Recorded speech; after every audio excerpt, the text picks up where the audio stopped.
hope this works. Yeah. Davo's not too bad, considering. I shudder to think what Vera would be like, and that's who we'll get if we don't get Davo back in one piece. Yeah, well, that's why it's important that the news that we have Hennessy held in here should get on television. Well, I don't think it's going to make the slightest bit of difference. My girls aren't going to take any notice of that. Things we fight for are far too important. Well, it better make a difference, otherwise you can start saying your prayers. Look, what good is it going to do to hurt me if it doesn't accomplish anything? It'll accomplish something. For one thing, you'll pay for arranging this whole thing. Come on, Bea. The girl's already said she doesn't know anything about it. Oh, yes, I know you've told me. I'm sick to death of hearing it. Boy, has she got you sucked in. Don't talk to me as though I'm a half-wit. I told you before. I read the letter that I smuggled out for her. It told her friends to lay off. That's right. They're not going to hurt her. Oh, sure. People are always friendly, aren't they, when they send bits of hair and clothing? It never hurt anybody to have a little bit of hair cut off, and everybody takes their clothes off to get a suntan. Oh? And where is she likely to be getting this suntan? I don't know. I was just talking. It didn't mean anything. Right, you know where they got it, don't you? No, I don't. You better I swear I don't. Bea, she said she doesn't know. Well, I'm going to give that bit of information to Fletch, because it could just be a lead. And what happened to your terrific code, B? I thought lagging was the worst thing you could do. Now, don't you push me, because having Bryant on your side is not going to keep me off your back forever. And besides, if there's nothing in it, then you've got nothing to worry about, have you?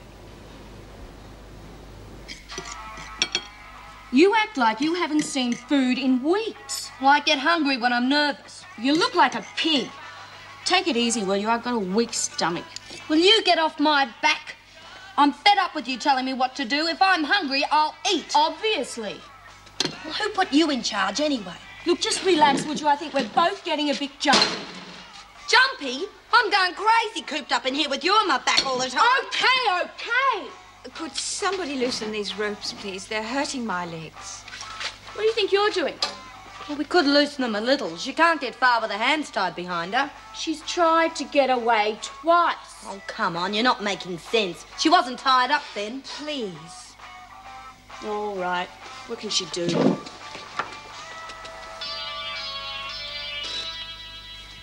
interrupt this program to bring you a news flash.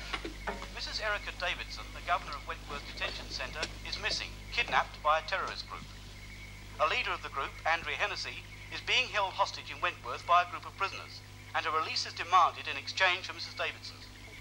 We could get no comment from the Department of Corrective Services, but an informed source inside the prison tells us that the prisoners of Wentworth have retaliated by kidnapping Hennessy and are barricading themselves within the confines of the prison. I don't believe The prisoners demand the immediate release of their governor. If this is not forthcoming, Hennessy will die at the hands of her captors. God! We will bring you more news as it comes to hand.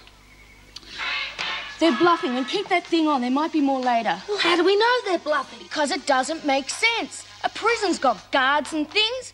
I mean, how could they? It will be fairly easy for someone who knows the ropes. And if it's who I think it is, she'll get plenty of help. There isn't a woman in that prison who would cross her.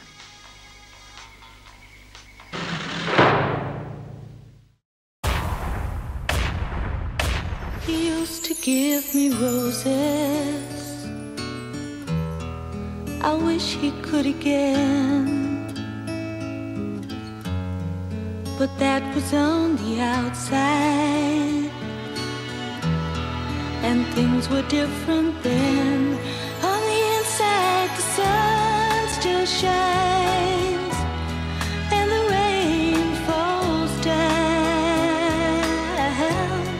But the sun and rain are prisoners too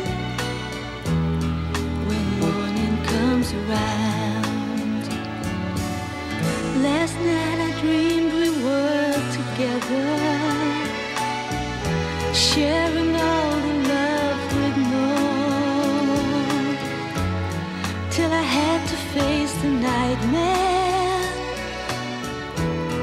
of waking up alone. On the inside the roses grow, they don't mind the stony ground,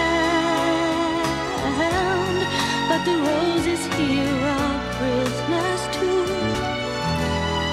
when morning comes around.